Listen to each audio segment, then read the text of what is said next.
AI was supposed to replace humans. Companies believed it would cut costs, improve productivity, and make work faster, but Ford's recent story shows a different reality. The American car maker had started using AI and automated systems in parts of its operations, especially for quality checks. The idea was simple. AI cameras and smart systems would detect defects faster than humans and improve vehicle quality. On paper, it sounded perfect. But in real life, Ford realized something important.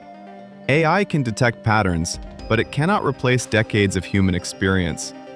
According to reports, Ford has rehired more than 300 veteran quality inspectors and engineers in recent years. These are experienced people who have worked through multiple product cycles and understand problems that are not always visible in data. Ford executive Charles Poon said, "AI is a fantastic tool, but it is only as good as the information used to train it." And that was the key issue.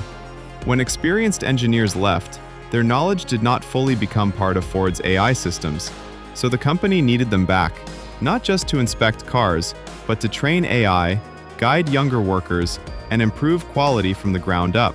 This does not mean AI failed. It means AI alone is not enough. Ford's case proves that in industries like automotive, engineering, aviation, healthcare, and manufacturing, human judgment still matters. AI can help experts work faster, but without experts, AI becomes limited.